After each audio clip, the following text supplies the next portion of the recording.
کی ولادت سعادت ہوئی ہونے کے بعد آپ کی پیدائش میں بے پناہ برکتوں کا ظہور ہوا۔ ایسے دور میں آپ تشریف لاتے ہیں کہ ہر جانب بدعمالیوں کا دور تھا، کھلے عام شراب پیا جا رہا تھا، زنا عام ہو چکا تھا، فرار بازیاں اور مکاریاں جھوٹ فریب عام ہو چکا تھا۔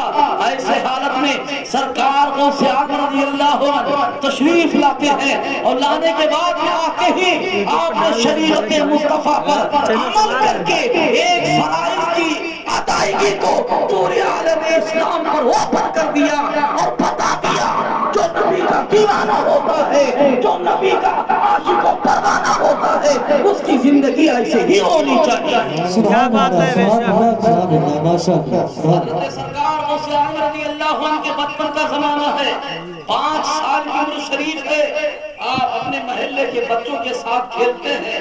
آپ کا کھیل کیا تھا؟ ایک بچے کی انگلی دوسرے بچے کی انگلی پکڑتا تھا اور چاروں طرف سے بچے کھڑے ہوتے، ایک بڑا سا گولا بنتا، بیچ میں میرے آقا غوث اعظم کھڑے ہو جاتے، اور غوث اعظم فرماتے کہ میں پڑھاؤں گا، جیسے پڑھاؤں گا ویسے پڑھنا۔ کھیل کیا تھا؟ لا موجود الا اللہ، لا مشہود الا اللہ، یہ غوث اعظم کا کھیل تھا۔ کھیلتے کھیلتے ایک دن آپ امی محترمہ کی آغوش مبارک میں پہنچے، آپ کی امی نے اپنے آنچلوں میں چھپا لیا، آپ نے اپنے امی جان کے دوپٹے سے ہاتھ باہر کیا، بار بار چہرے پہ ہاتھ پھیرنے لگے، ایک بار پھیرا، آپ کی ماں نے کچھ نہ کہا، دوسری بار کچھ نہ کہا، جب تیسری بار چہرے پہ ہاتھ پھیرا تو آپ کی ماں ام الخیر فاطمہ فرماتی ہے، بیٹا کیا کچھ مانگنا چاہتے ہو، کیا کچھ کہنا چاہتے ہو، بار بار میرے چہرے پہ ہاتھ کیوں پھیر رہے ہو، پھیرنے کا مقصد کیا ہے؟ آپ فرماتے ہیں اے میری پیاری امی جان، مجھے آپ کے گزرے ہوئے زمانے کے ایک واقعے کو یاد دلانے کے لیے آپ کے چہرے پہ ہاتھ پھیر رہا ہوں۔ آپ کی ماں نے کہا بیٹا وہ کون سا واقعہ ہے جسے تو یاد دلانا چاہتا ہے؟ امی جان میں آپ کے جب شکم میں تھا، آپ کے پیٹ میں تھا، اس وقت گھر کے اندر کوئی موجود نہ تھا،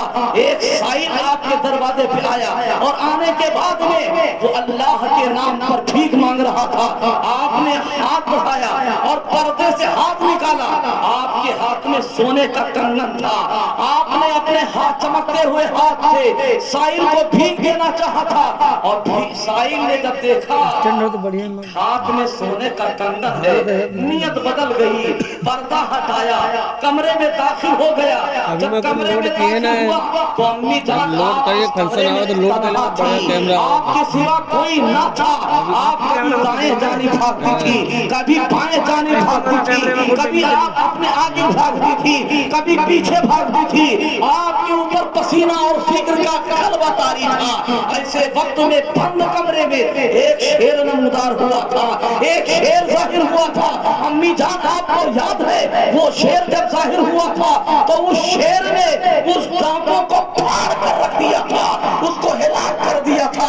امی جان آپ کو معلوم ہے وہ شیر کون تھا؟ ہاں بیٹا بتا وہ کون سا شیر ہے، وہ اس کی حقیقت کیا ہے؟ تو غوث اعظم فرماتے ہیں امی جان وہ کوئی اور شیر نہ تھا بلکہ آپ کا بیٹا عبد القادر شیر بن کر اس دانتوں کو ہلاک کر رہا تھا اور آپ کی حفاظت کر رہا تھا۔ نعرہ تکبیر، نعرہ رسالت، کرامت غوث اعظم، جشن عید میلاد النبی، علماء اہل سنت، نعرہ تکبیر، نعرہ رسالت، سبحان اللہ۔ جس طرح نبیوں میں بے شمار معجزات اللہ نے حبیب اعظم کو عطا فرمایا، اسی طرح بے شمار کرامات اللہ نے پیران پیر غوث اعظم کو عطا فرمایا۔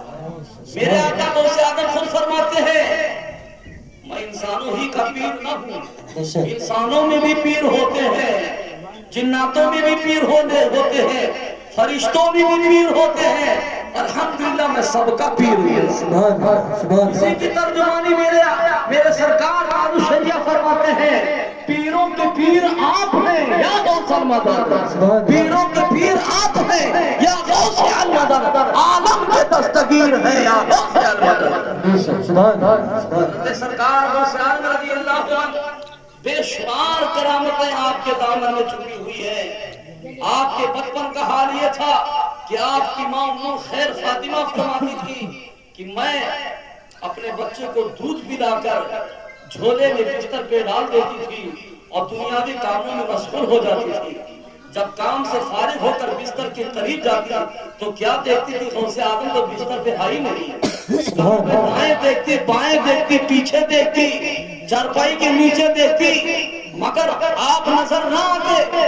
آسمان کی بلندی کی طرف جب نظر ڈالتی تو کیا دیکھتی تھی کہ عبد القادر تو آسمانوں میں پرواز کر رہے ہیں، کبھی چاند سے باتیں کر رہے ہیں، کبھی سورج سے باتیں کر رہے ہیں۔ یہ منصب رب نے عبد القادر کو عطا فرمایا ہے، یہ منصب آپ کے گھر کی، آپ کے گھر کی مصطفیٰ کریم کا معجزہ اور آپ کی کرامت ہے۔ جب نبی کریم اپنے مہد شریف میں تھے، جھولے شریف میں تھے، تو انگلی کے اشارے سے چاند سے کھیلا کرتے تھے اور غوث اعظم چاندوں میں پرواز کر کے بتا رہے تھے۔ بریلی کا امام میرا پکار اٹھا، یا رسول اللہ تیری نسل پاک میں ہے بچہ بچہ نور کا، تو ہے انہیں نور تیرا سب گھرانہ نور۔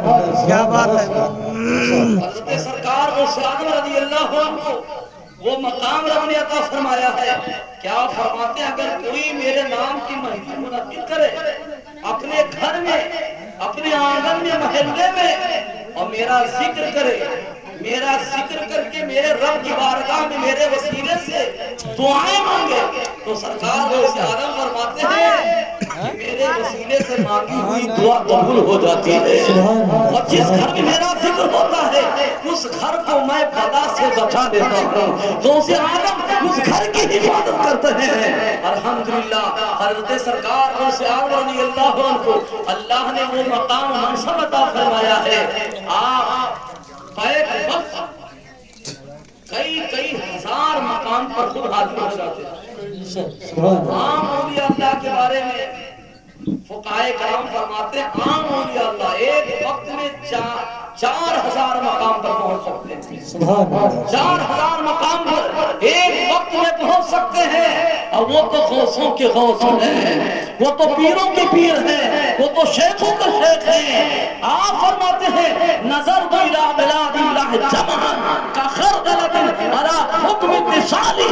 آپ فرماتے ہیں جس طرح رائی کے دانے کو لوگ ہتھیلی پہ رکھ کے دیکھتے ہیں، میں پوری دنیا کو ایسے ہی دیکھتا ہوں، سبحان اللہ، سبحان اللہ، کوئی چھپا نہیں ہے۔ پھر فرماتے ہیں جس طرح آسمان سایہ زمین پہ کیے ہوئے ہیں، اسی طرح میں اپنے غلاموں پہ سایہ کیا ہوں۔ سبحان اللہ۔ جب کوئی مجھے آواز دیتا ہے، جہاں سے آواز دیتا ہے وہیں سے میں اس کی مدد کر دیتا ہوں۔ آؤ دیکھو حضرت سرکار غوث اعظم رضی اللہ تعالیٰ آپ اپنے دارالفتہ میں تشریف فرما ہے۔ کچھ آپ کی بارگاہ میں تلامذہ حاضر ہیں، آپ علم حدیث کا درس دے رہے ہیں۔ علم حدیث کے درس کے دوران ان تمام تلامذہ نے آنکھوں سے مشاہدہ کیا اور دیکھا کہ جب آپ درس دے رہے تھے تو ٹھنڈک کی رات تھی، بہت کڑاکے کی ٹھنڈک تھی، ہاتھ کو کمبل سے نکالنا اور لحاظ سے بخار کرنا بھی بڑا مشکل ہو رہا تھا۔ ایسے وقت میں آپ کے تلامذہ فرماتے ہیں کہ سرکار غوث اعظم علم حدیث پڑھا رہے تھے، بیک وقت آپ کا ہاتھ کمبل سے باہر آ گیا۔ جب کمبل سے باہر آیا تو 5 انگلیوں سے پانی کے قطرے ٹپک رہے تھے، پانی کے قطرے نکل رہے تھے۔ ان تلامذہ نے عرض کیا حضور ٹھنڈک اس قدر غالب ہے کہ پسینہ ہونے کا تو گمان تک نہیں ہو سکتا ہے، مگر حضور آپ کے دست مبارک سے پانی کے قطرے ٹپک رہے ہیں، اس میں راز و حکمت کیا ہے؟ تو سرکار غوث اعظم فرماتے ہیں کہ میرا مرید ایک سمندر میں ڈوب رہا تھا اور ڈوبنے کی حالت میں اس نے میرا نام لے لیا تھا، مجھے پکارا تھا، تو ادھر میں تمہیں پڑھا بھی رہا تھا اور ادھر ہاتھ بڑھا کے اس کی کشتی کو باہر بھی کر رہا تھا۔ سبحان اللہ، سبحان اللہ، سبحان اللہ۔ اللہ نے سرکار غوث اعظم کو عطا فرمایا ہے۔ اور آؤ دیکھو حضرت محی الدین ابن عربی، یہ بہت بڑے عالم دین ہیں، عرب کے سرزمی کے رہنے والے ہیں۔ محی الدین ان کا نام ہے، ان کے باپ کو ابن عربی